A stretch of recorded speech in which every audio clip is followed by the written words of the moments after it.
In this video, we will take a look at some higher level content related to A3.1 on diversity of organism, specifically species identification. By now, you got the idea of a species being individuals that can reproduce and form fertile offspring. But there are some difficulties in using this definition of a species, and so that's what we will focus in on here. One of the difficulties being, what do we do about asexual reproducers? So things like bacteria or other organisms that simply make a copy of themselves without a partner. How do we test the definition if they are the same species? For a horse and a zebra, I can see that they can make an offspring, but that offspring is not fertile. So I know the horse and the zebra are not the same species. But I cannot do that with bacteria or other asexual reproducers, so I don't know how to test if they are the same species or not. The other thing to consider is mutations and minor differences. So we may be able to sequence the genome of two asexual reproducers, and we'll see that there are differences. But how do we know at what point new species have formed? How do we know that there is enough differences to consider these different species? And no one is expecting you to have the answers here, but it is just we need to recognize that there are limitations to our use of these definitions of species. One of the other interesting things to consider is, especially bacteria, that can do something called horizontal gene transfer.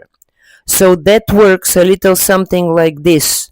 Bacteria can sometimes exchange these accessory loops of DNA called plasmids. And when they do that, they can be incorporated into a different species, and now that species has some different traits. It has some different genetic material. Is this a new species just because it received some new genes? I don't know.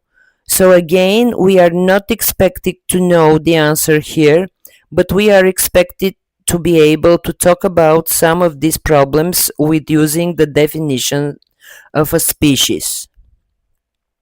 Sexual reproduction and chromosomes and cell division are all topics that are discussed more in depth in other parts of the curriculum, but because we are talking about species, I want to dive a little bit deeper into chromosome number being a shared trait.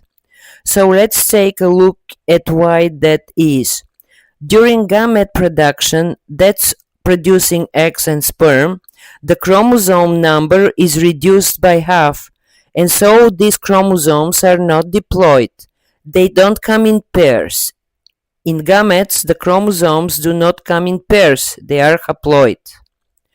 So what we get during sexual reproduction is the fusion of two haploid nuclei to produce a zygote. And so what that looks like is something like this, to where you have one chromosome from the mom, one chromosome from the dad, and then that would be true for all of the other chromosome pairs.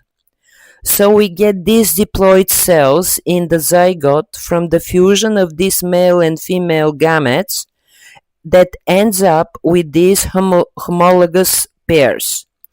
I will circle one of these. This is an example of homologous pair. So chromosomes that come in pairs. One of the reasons why the chromosome number does not change within a species. So for example, I have 46 chromosomes, you have 46 chromosomes, humans have 46 chromosomes in general. One of the reasons that doesn't change is because when meiosis is occurring to create these gametes, these homologous pairs have to line up. If these homologous pairs or if these chromosomes are not in homologous pairs, those gametes will not be able to form, and so this is one of the things that keeps that chromosome number consistent amongst a species. Now let's say you are out and you find a species or what you think is a species and you want to identify that.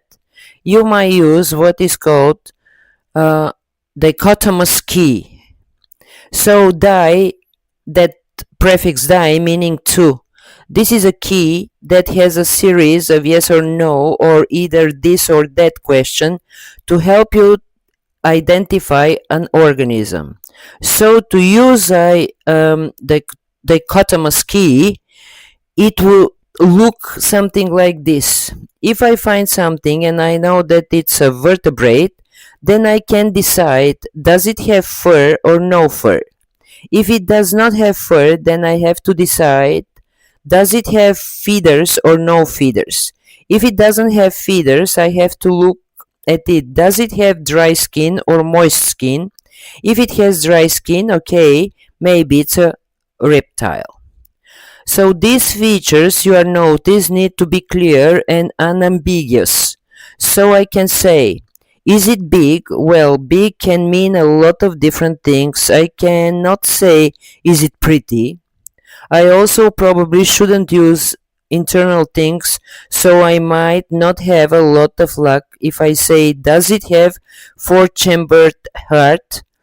Well, it is kind of hard to use that if it is a living organism, especially out in the wild.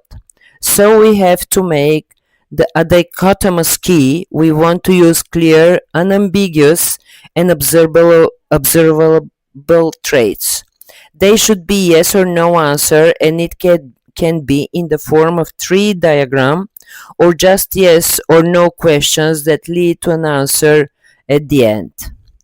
Perhaps a more sophisticated way to identifying species is to use a technique called DNA barcoding. So a DNA barcode is a short segment of DNA that we can use to identify a particular species.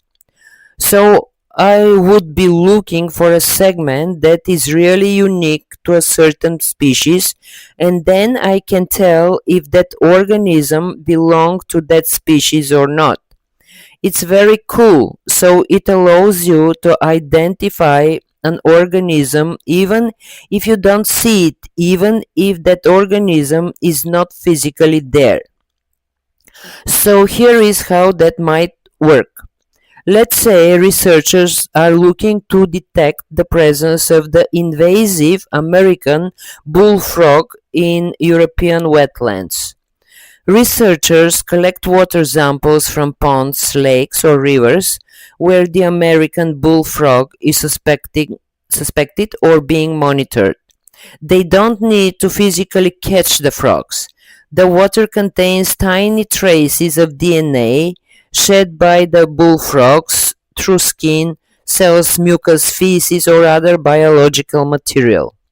The water samples are filtered to capture any particular matter, and then DNA is extracted from these filters.